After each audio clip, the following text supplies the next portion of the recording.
Hello, today is Wednesday, March 16th, and welcome back to episode 3 of the 2 Cents Podcast, the show where we provide some of our takes on football's biggest headlines of the week. I'm Blake Smith, and this is Dane Vogel. Dane, how you doing today? I just got done with the math test. A little stressful getting ready for this today, but I'm doing pretty good. I got to shame you a little bit. You're not wearing a jersey today. I did not come as prepared as normal. But you know what? That's okay. We're here. We're here to talk about football. I'm, of course, repping a hockey jersey.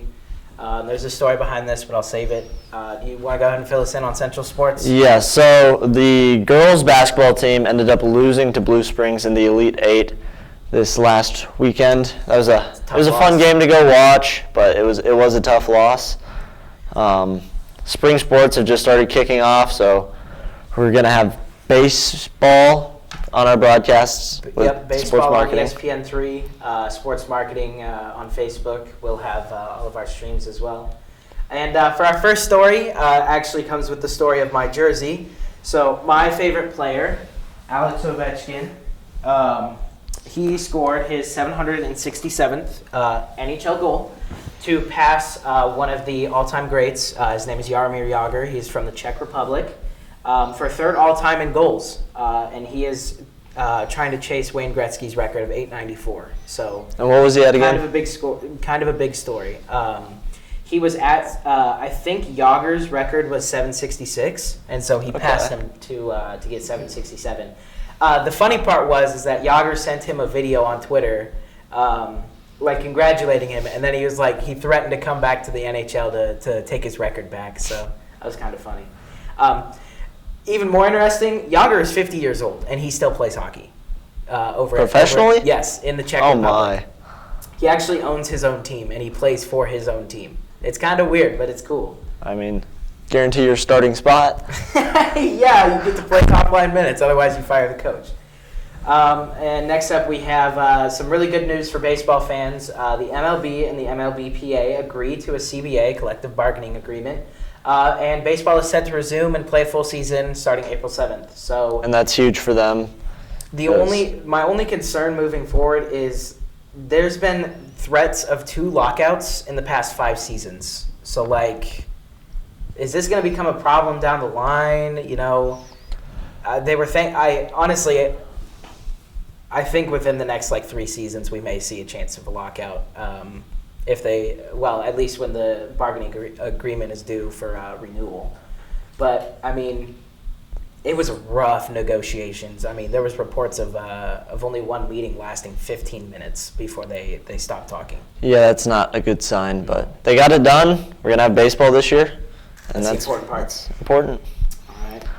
Next up, first big NFL thing, Russell Wilson to the Denver Broncos. That was a crazy trade. I remember, I can't remember what I was doing, but I was just sitting there dumbfounded by the fact that Seattle made the move? Well, because they had publicly said they weren't going to move Russell Wilson. Well, Wilson didn't exactly want out of Seattle. No, he said he wanted to. Well, I don't think he exactly said he wanted to stay, but I remember seeing something of him saying he's not fond of leaving Seattle. But I guess that was wrong, so.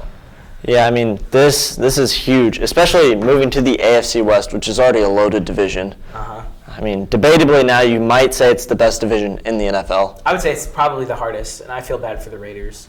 Yeah, I mean, Derek Carr is a good quarterback, and he's sitting at the 4th best QB in the division. That's tough. 4 out of 4. Yeah, that's. Do you remember the package exactly? I do not. It was quite a haul. It was a hefty package for Seattle. The big thing moving forward for both teams, Seattle gets Drew Lock. That was one of the pieces coming back. Which I think it'll be interesting to see how he plays in Denver. But obviously the most important thing is that, they got a lot of assets back for Wilson. So Denver already a pretty loaded team, just couldn't make very much noise with the kind of irrelevant quarterback situation. And I don't think Drew Lock is a bad quarterback. No, but he's not Russell Wilson. He's not Russell. Wilson is a top 10 QB in the NFL. And to move him, he's your franchise guy. I mean, I don't think it's a great move for Seattle. No, because, I mean, he's their guy. He's been carrying them the last few seasons. I think definitely the writing was on the wall that they needed to move on from Wilson because things were not working out the past couple seasons. But, how do you trade a guy like Russell Wilson? But for Denver, I mean, now they That's could a good move for They could Denver. make a legitimate push for the playoffs now. How competitive do you think they'll be within the AFC West? With Having to go head-to-head with Mahomes, Herbert, and even Derek Carr. I legitimately think they place third. I think it goes Chiefs, Chargers, Broncos, and then Raiders, obviously. I mean, I think a lot of it will have to do with if everyone stays healthy all year. Because, Yep. I mean, missing a couple games could knock you out of the playoffs in a loaded AFC this year. Exactly. The AFC North isn't going anywhere. There's still 4 good teams there. Tennessee will be back with Derrick Henry. I mean, the AFC is loaded. AFC is very, very top-heavy. And especially in the division where you have to play those 3 teams 6 times a year, I mean, it's going to be tough. Mm-hmm. I will say, I think as long as Seattle manages those picks properly, this could turn out to be a very good trade for them. Trading high assets in any sport, usually most times works out better for the team that gets a lot of the compensation back for the star player.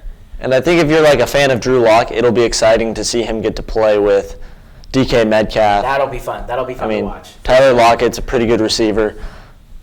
Mm-hmm. I mean, he'll have weapons there, but they'll make some noise eventually. I can't imagine they keep Drew Lock long term. No, I think they'll eventually try to draft. This is a pretty okay solution for right now. I think I mentioned this earlier. I think if this is not their prove it year, if next year they don't have stuff figured out, this year's kind of like, get all the iron all the kinks out. Well, and they're also in a very tough division with the 49ers, the Rams, reigning Super Bowl champions, and I think they'll possibly be back next year. And then it depends on the moves Arizona. they make with those picks that they got. If they whiff on any of those picks, I think that's a bad trade. I'd agree with that. Moving on, this comes from me, a Bears fan. Khalil Mack was traded. What was it, last weekend? I believe so. I remember I was helping with the Big 12 tournament, and it was kind of I was blindsided by the move. I was very upset about it at first, but then I realized that is actually, in my opinion, I think it's a win-win trade for both teams. Except, do you recall what the Bears gave the Raiders before for Khalil Mack? It was a king's ransom, I will say. But I think knowing the fact that team wasn't even going to make the playoffs anyway this year. I mean, they sold off a lot. Polls made it very apparent that the Bears were going to be rebuilding and that it would be probably necessary to move on from some key pieces. But it was Khalil Mack for a second and a sixth, which I know a lot of people were upset about because that looks like a very minuscule return for a very good player. Yeah. The thing that people forget to mention is that the Chargers took on the entirety of Mack's contract, which was about $63 million, which cleared up a lot of cap space for the Bears. It ended up, this kind of snowballed the Bears' offseason moves and acquisitions. The Bears now have roughly $120 million in cap space after a few free agent signings and cutting players like Eddie Goldman, Nick Foles, and Eddie Jackson, among a couple other names.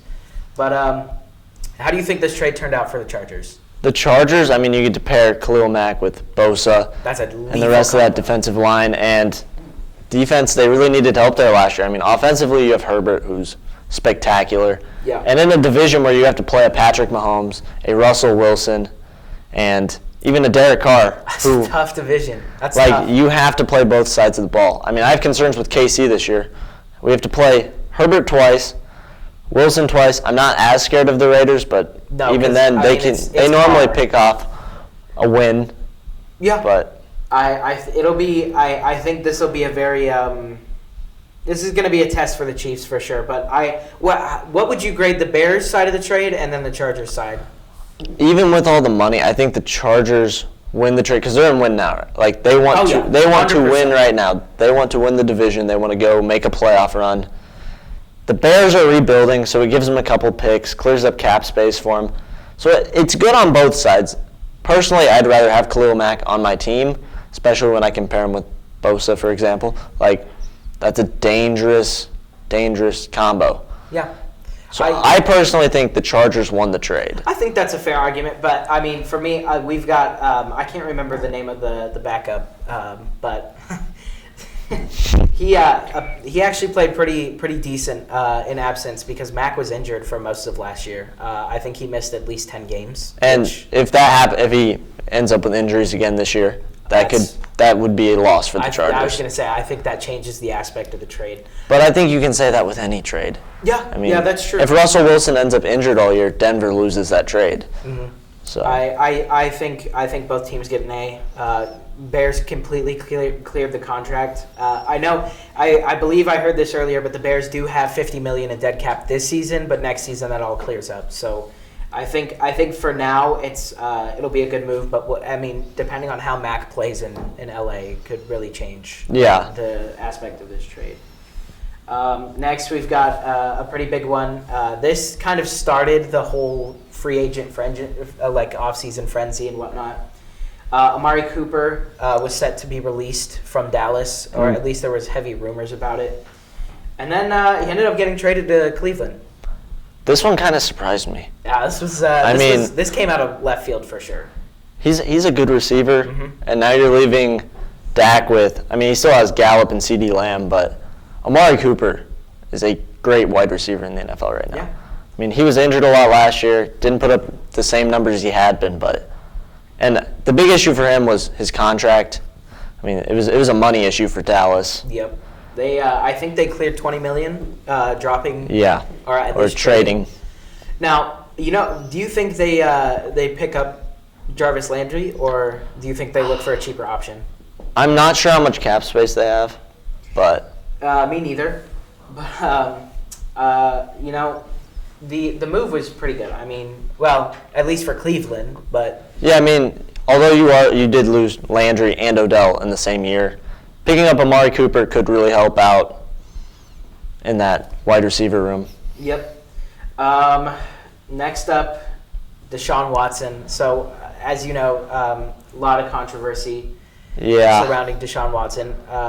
There was good news, at least for him, that he will not be criminally charged in Houston, which means he is free to leave Houston, which has been very apparent ever since this whole process started, that he is, whatever happens afterwards, he wanted out. Houston. And some of that was due to management and coaching. Oh, God, Bill O'Brien sucks. Man, that guy's... That's a straightforward way to put it, but yes. He was really a lot of the problems. If you remember, he made that DeAndre Hopkins trade. If you're giving up one of the best receivers in the league for the double doink of Houston's team. Yeah, but Deshaun Watson is on the market. He spoke with a couple teams already. He has the Panthers, Saints, Falcons, and Browns. He spoke with the Falcons today. I believe so. Actually, in person. I don't think he did that with another team. Correct me if I'm wrong, but I do think the Falcons were the first people to hear from Watson himself. And that's if you're Houston, you're trying to get as big of a haul out of him as you possibly can because you're not going to have him going forward. And they're in a rebuild right now. Last season was not very good for him. Abysmal, to say the least. Now, the asking price has been rumored by some insiders. I believe the one that I've seen most commonly is 3 firsts and 2 assets of some sort. It's a haul. I think it was rookies on contract deals that they were looking for. And then also maybe a second or a third pick, which, for Deshaun Watson, who had pretty dang good numbers before he... he's a franchise quarterback. Season, he's fantastic. So whichever of these teams lands him, which 3 out of the 4 NFC, I believe it's NFC South, correct? Yes, and if you are Deshaun Watson, you're probably... If you're looking to win a Super Bowl, the NFC is weaker than the AFC right now. There's a lot less to go through. That is true. You gotta. I will say. I think if the Browns can land him, that's a great move. It is, but they're still in a division where you have to play Pittsburgh, who has a heck of a defense, Lamar Jackson, and then Joe Burrow are all 3 in your division. That is true.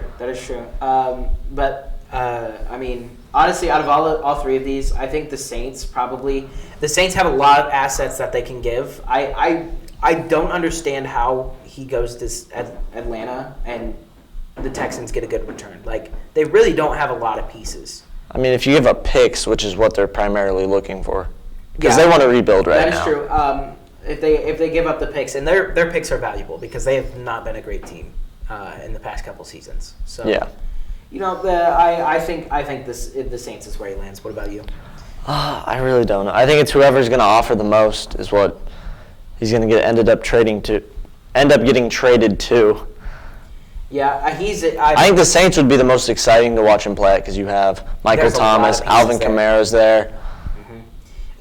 Deshaun is in charge of his own future. He's got that no movement clause, and he can very well pick and choose which trades the which is why he's only met with several teams so far. Mm-hmm. I believe there were reports that the Eagles wanted in, but he straight up said no. So, yeah. Going on to the Atlanta Falcons, Calvin Ridley suspended for betting on Falcons games for the entirety of the 2022-23 season. That's hard if you're a Falcons fan. Absolutely. I mean, that was alongside the Amari Cooper news. That was an absolute bombshell to see. I believe I think that surfaced shortly after Amari was traded, threatened to be released. No, or the rumors. Yeah, the rumors that he was going to get released to clear cap space. But how does adding Watson help the Falcons since their two star wide receivers are now gone? Ridley suspended and Jones is in Tennessee. Deshaun Watson's a superstar. That is true. That's it. He's going to make plays either with his arm or with his legs, and I mean, he's going to be better than Matt Ryan is at the moment. If he could do okay on a bad Texans team, he should be okay. He should be okay on this Falcons team. And I don't know if they win the division with Tampa bringing Tom Brady back. No, they don't. The Saints still have a good roster. Not really a quarterback at the moment, but yeah. I think the Saints are only a few pieces away from being a legitimate team as well. And given that they'd only really have to compete with they only have to compete with the Saints, or the Buccaneers. Tampa. Yeah, I genuinely think that the Saints could be a very scary team in the next couple of years. I mean, Carolina was on his radar, and that was a team that, went healthy. That could be a good team. I don't know if they really have a lot of pieces to make Watson work down there either. Yeah. I mean, you have outside of McCaffrey, who's a stud. What's a legitimate name coming out of the Panthers offense? True, but McCaffrey does it all for him. He runs the ball. Does. He can catch screen passes. I will say, if the Panthers could add some like a good wide receiver through the draft, or trade for one, or Landry's a free or agent. Something, there's plenty of good wide receivers that are open on the market right now. Allen Robinson, who has wanted out of Chicago for the past 2 years. Smith-Schuster, who has got nothing from Pittsburgh. No team actually has offered him anything. And then also Landry just hit the market. Landry hit the market. I mean, there's plenty of wide receiver. Oh, Beckham as well. If Beckham really wanted money. Yeah, I think he'll end up staying. I agree. I think he will. But if somebody could coax him to another team, yes, it would be a team with a lot of cap space and a position to fill. Give him time to play. So, I mean, there's definitely options for the Panthers and teams like the Panthers that are interested in Watson.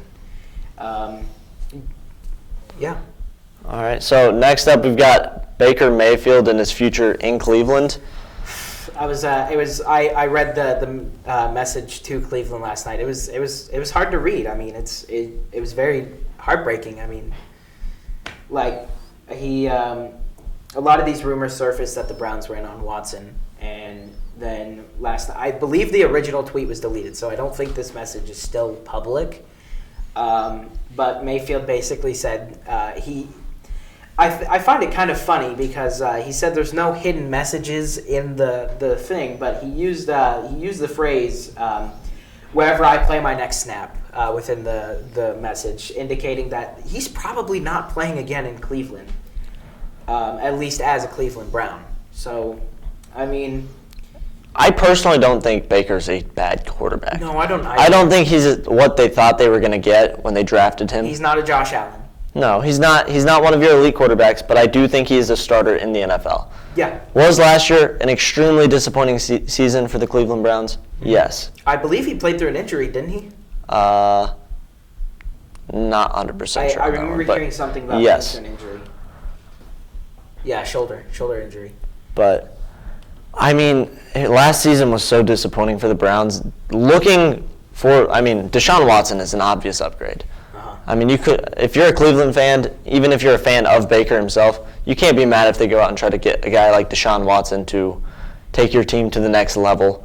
To compete in the AFC, you have to be elite. Yeah, especially after we just talked about the AFC West. AFC North is also still stacked. I mean, like there's so many good teams in the AFC that Cleveland would have to compete with. Some of the moves they have made have been a little strange. I believe they just released their tight end. Yes, I did see that today, which was kind of weird because I'm two-time Pro Bowler. And some of that might be cap space.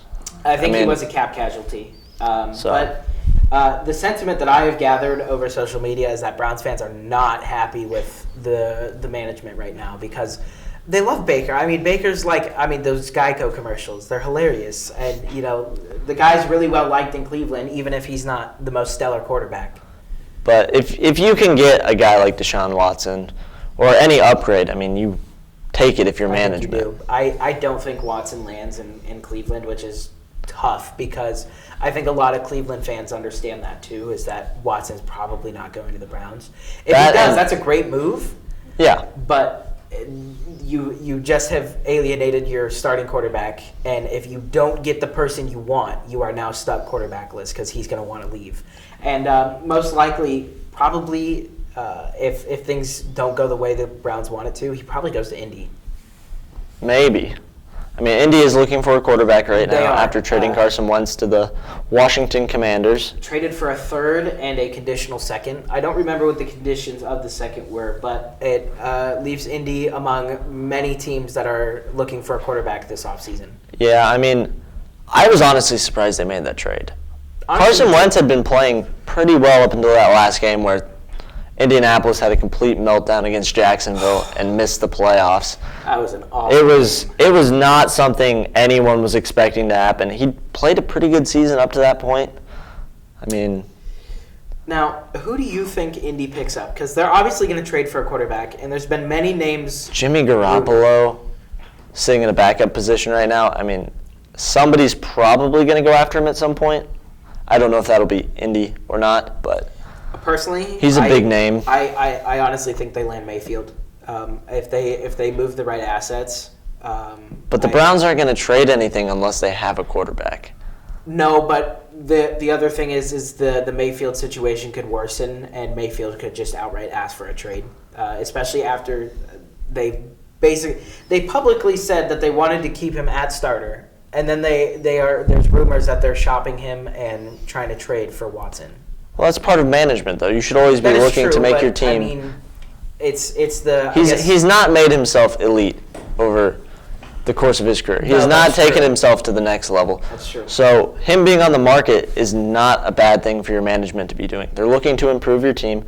If you pick up a better guy, you pick up a better guy. I see Baker in Cleveland next year. I don't think they move him. I think Cleveland ends up playing with what they have, and I think they do better than they did this year just because last year was not what they were looking for. I think this is Baker's prove-it year if he stays in Cleveland.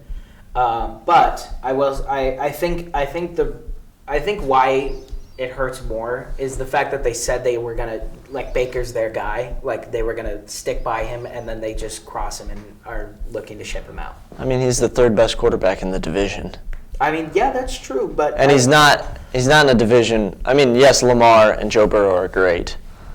I think it's the sentiment of the words that make it different.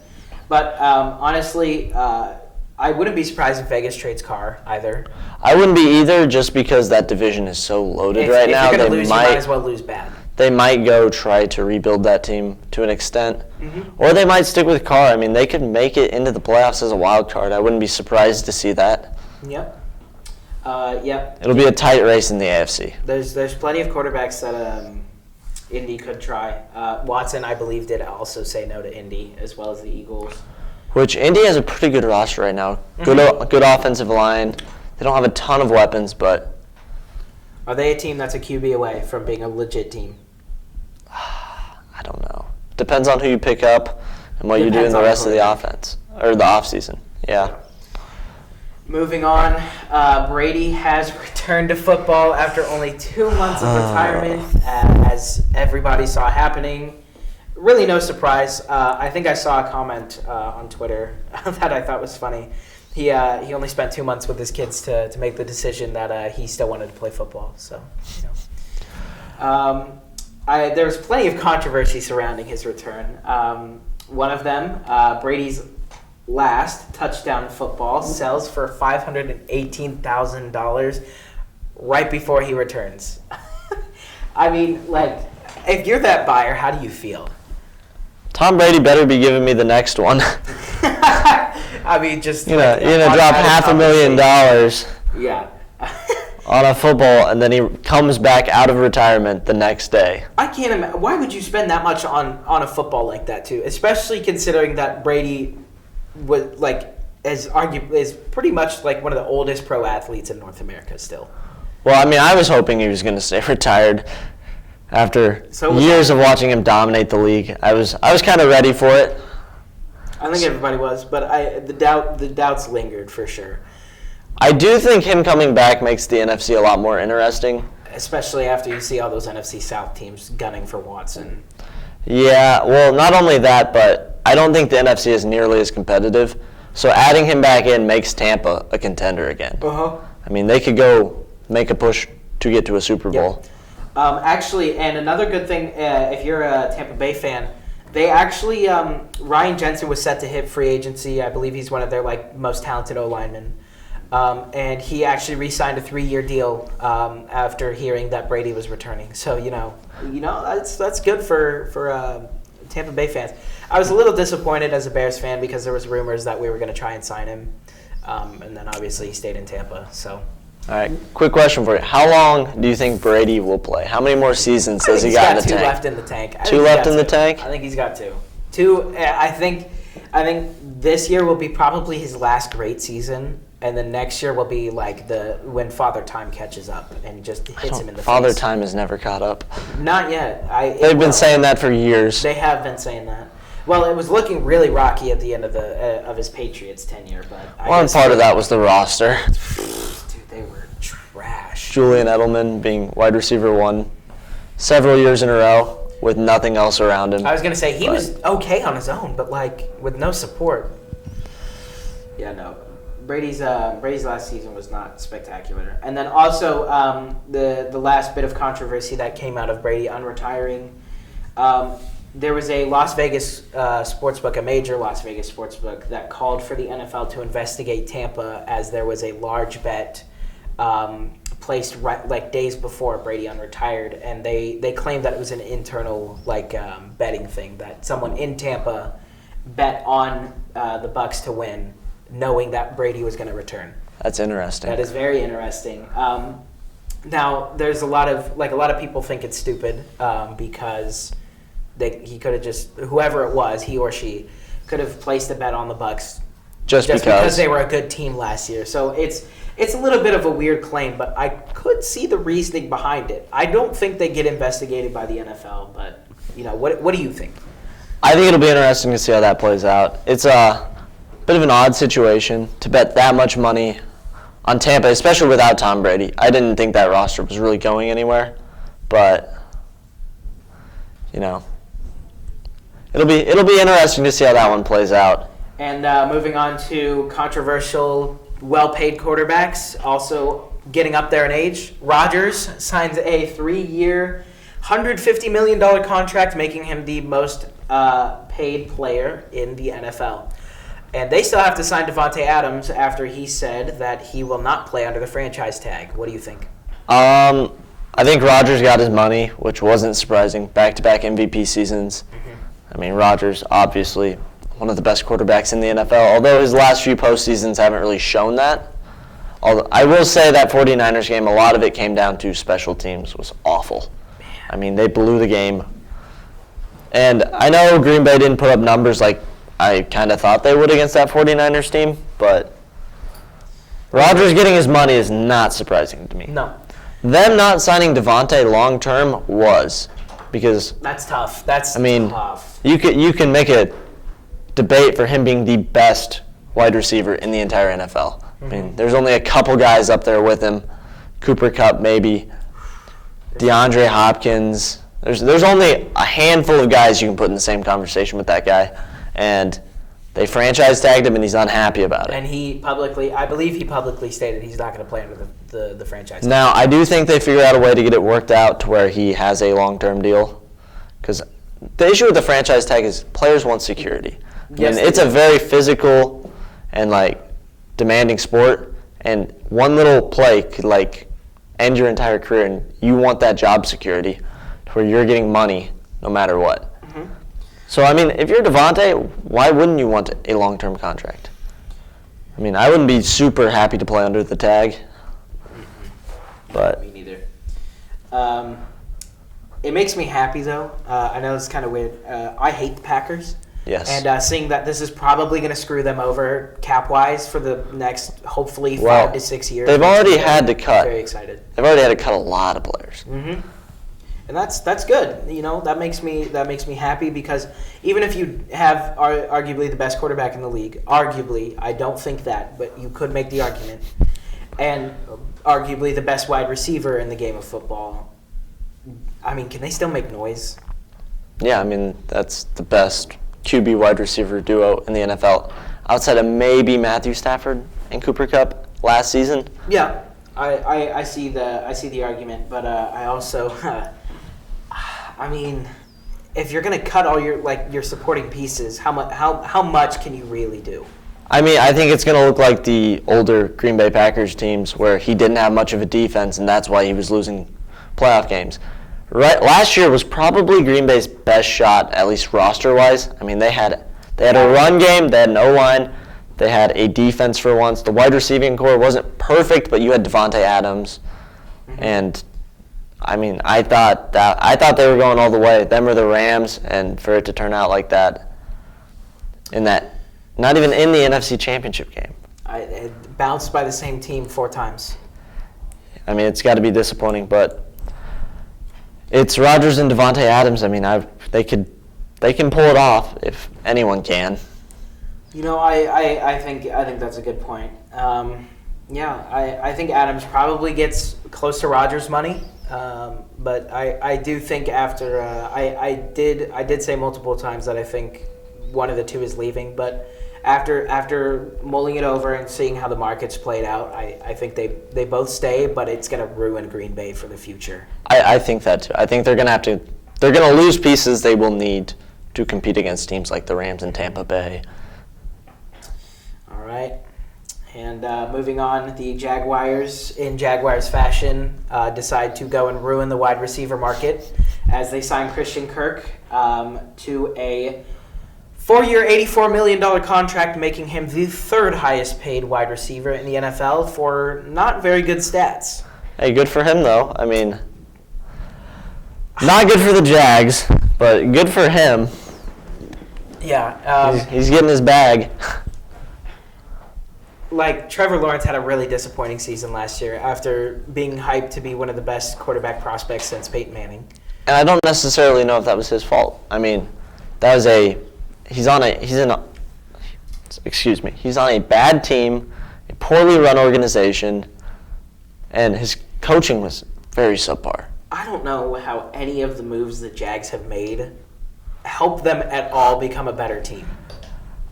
And part of that might be nobody wants to go to Jacksonville.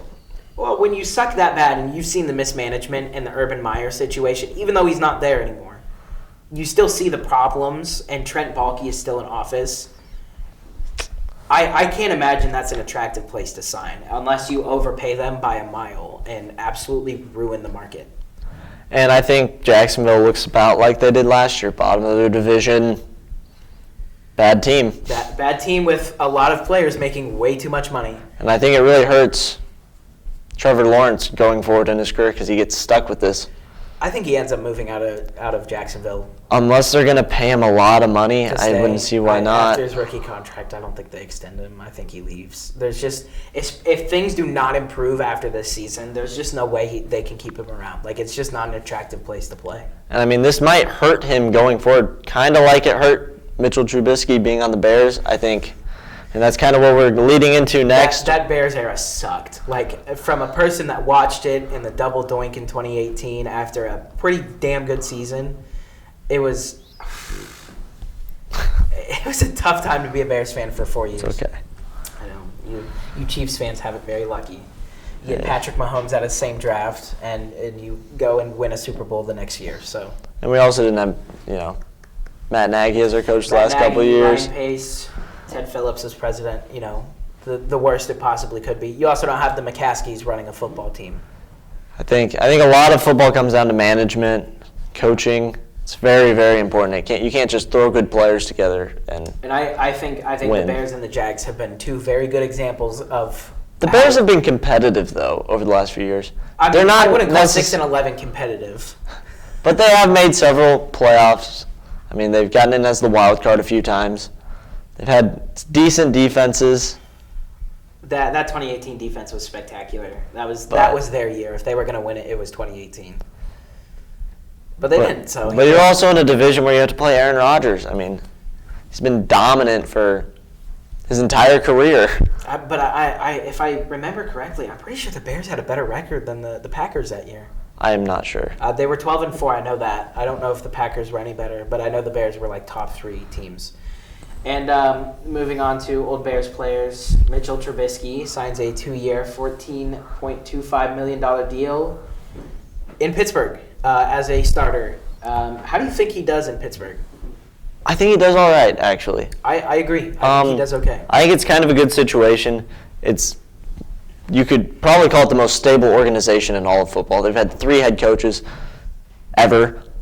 Mike Tomlin's great. I mean, you have a great defense behind you, so if you do end up making mistakes, you have that to back you up and help out, force turnovers. The wide receiving corps isn't great, but it's not awful. You've got a good running back. The O-line needs a lot of work, but I think they can work on that this offseason. Mm-hmm. I think Pittsburgh isn't going to win this year. I mean, they might make a wild card spot. I think Baltimore and Cincinnati will both be better than them, but I think he has a decent season. And if not, he's only signed for 2 years. Not a huge contract. It's not that big of a contract either. What pieces do Pittsburgh need to make Trubisky, give him the chance to succeed? I think all Trubisky needs to be is a average quarterback. And a decent it's not going to be Big Ben. No. He's Big Ben in his prime. Well, yes. Big Ben in his prime was not a bad quarterback. He was a very good quarterback. Any means. He was good. Now, Big Ben the past, 3 years... hasn't been good. But this is definitely better than having Mason Rudolph as your starting quarterback. I think if that happened, Pittsburgh would not do very well. I think they'll end up, probably going 9-8, 8-8, somewhere in there. Pack team. Nothing special. I don't think they're going to... Well, that defense is special. T.J. Watt absolutely tore up the league last year. But I think it'll be very interesting. I think as long as they keep Schuster and can attract... if they were to bring Allen Robinson, per se, which I don't know why he would go to Pittsburgh because he had Trubisky throwing to him. Well, he didn't because Nagy wouldn't let him. But that's a different story for another day. But I think if you bring in a legit wide receiver off free agency and you keep Schuster, there's guys on the market. There's a real chance that Trubisky succeeds. Pittsburgh could try to clear up cap space, go after a guy like Jarvis Landry. Mm-hmm. I mean, there's moves that they can make, or they might go in the draft to try to get somebody. And who knows? Maybe they bring back Antonio Brown for I highly doubt that for one. a second back. That's all the time we have. That's all the stuff we have and all the time we have for today. Thank you so much, and we'll see you next week. Actually, we won't see you next week. We're going to be on spring break, so we will not have an episode out for a little while, but yeah. Okay, 2 weeks, I guess. 2 weeks? All right. Well, thank you. Till next time. All right. That went pretty well. Well, we don't. decided if we cut the content back, but